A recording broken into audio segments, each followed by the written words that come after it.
तर मित्रांनो, स्वागत आहे आपलं मराठी योजना या यूट्यूब चॅनलमध्ये। मित्रांनो, खरीप हंगाम 2025 साठी ई पीक पाहणीसाठी सर्व शेतकऱ्यांना ही 1 ऑगस्ट ते 14 सप्टेंबरपर्यंत मुदत देण्यात आली होती। याच्यामध्ये बऱ्याचशा अडचणी ह्या शेतकऱ्यांना येत होत्या। याच्यामध्ये आपण बघितलं होतं की ई पीक पाहणी करताना जे आहे ॲप व्यवस्थितरित्या चालत नव्हतं, सर्व्हरचा प्रॉब्लेम होता, बऱ्याचशा अडचणी ही शेतकऱ्यांसमोर येत होत्या।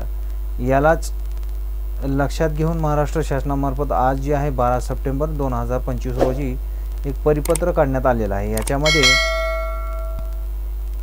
आपण बघू शकता मित्रांनो की महाराष्ट्र शासन महसूल व वन विभाग यांच्या मार्फत आज 12 सप्टेंबर रोजी एक परिपत्र काढण्यात आलेलं आहे। तरी याच्यामध्ये विषय असा आहे की मित्रांनो, खरीप हंगाम 2025 करिता शेतकरी स्तरावरील ई पीक पाहणीस मुदतवाढ देण्याबाबतची माहिती जी आहे याच्यामध्ये आपल्याला देण्यात आलेली आहे। तर मित्रांनो, उपरोक्त संदर्भीय पत्रान्वये दिनांक 1 ऑगस्ट 2025 ते 14 सप्टेंबर 2025 पर्यंत खरीप हंगाम 2025 ची जी आहे ई पीक पाहणी करण्यासाठी सर्व शेतकऱ्यांना मोबाईल ॲपद्वारे मुदत हे देण्यात आली होती।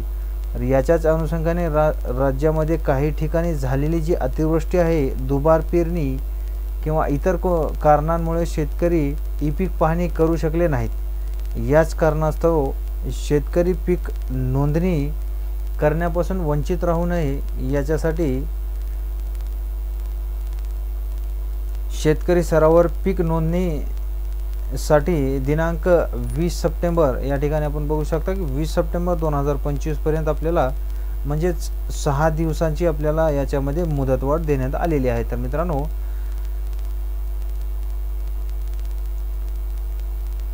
जे काही शेतकरी खरीप 2025 च्या हंगामासाठी जे ई पीक पाहणी करण्यासाठी राहिलेले आहेत त्यांच्यासाठी एक महत्त्वपूर्ण असे अपडेट आहे की आपल्याला 6 दिवसांची मुदतवाढ ही याच्यामध्ये देण्यात आलेली आहे। तर मित्रांनो, आपण याच्यामध्ये जर राहिला असाल तर लवकरात लवकर आपली ई पीक पाहणी करून घ्यावी, अशा प्रकारचं पत्र हे शासनामार्फत काढण्यात आलेलं आहे। तर मित्रांनो, अशी महत्त्वपूर्ण माहिती व अपडेट्स आम्ही आपल्यापर्यंत पोहोचवण्याचा प्रयत्न केलेला होता। तर भेटूयात नवीन व्हिडिओ नवीन अपडेटसह, तोपर्यंत धन्यवाद।